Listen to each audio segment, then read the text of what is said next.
السلام علیکم ورحمۃ اللہ وبرکاتہ۔ میں ہوں ایاز اللہ اور آپ کا ہمارے چینل پر خیر مقدم ہے۔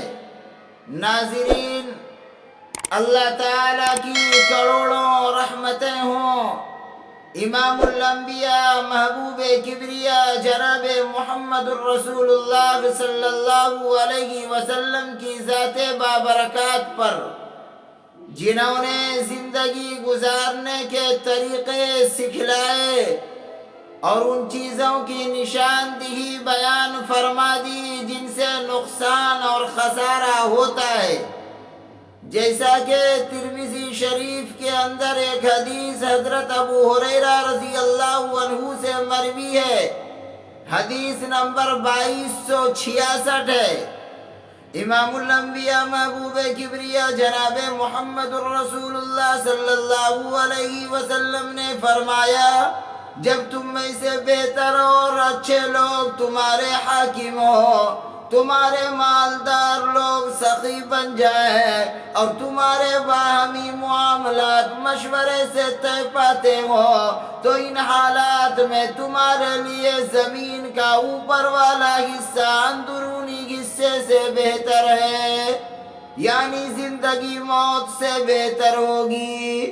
اور جب تمہارے درمیان بدترین لوگ حاکم بن جائیں، تمہارے مالدار لوگ بخیل بن جائیں، کنجوس بن جائیں، تمہارے معاملات عورتیں طے کرنے لگ جائیں، تو ان حالات میں تمہارے لیے زمین کا اندرونی حصہ اوپر والے حصے سے بہتر ہے، یعنی موت زندگی سے بہتر ہوگی۔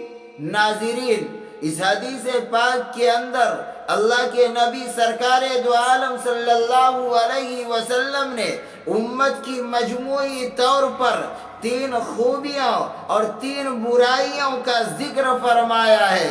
سب سے پہلی خوبی یہ بیان فرمائی کہ تم میں سے بہتر اور اچھے لوگ تمہارے حاکم ہوں۔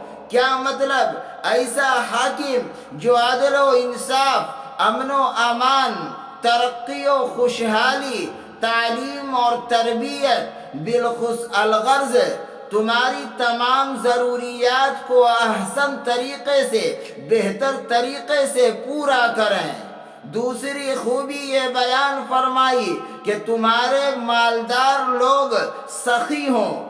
مطلب یہ ہے کہ وہ راہ حق میں اپنے مال کو خرچ کرنے والے ہوں، ضرورت مندوں کی ضرورت کو پورا کرتے ہوں، اور اسی طریقے سے اگر ان کے مال پر زکوٰۃ واجب ہو تو اسے ادا کرنے والے ہوں۔ اور تیسری چیز کہ تمہارے باہمی معاملات مشورے سے طے پاتے ہوں۔ میرے بھائیوں، اللہ تعالیٰ نے مشورے کے اندر خیر رکھی ہے، بھلائی رکھی ہے۔ مشورے سے، غلط فیصلے سے آدمی بچ جاتا ہے، غلط راستے سے بچ جاتا ہے۔ تو جن 3 خوبیوں کا اس حدیث پاک کے اندر بیان کیا گیا ہے، اللہ ہمیں یہ 3 خوبیاں عنایت فرمائے، اور جن 3 برائیوں کا بیان ہوا ہے، اللہ ان 3 برائیوں سے ہمیں بچائے۔ آمین۔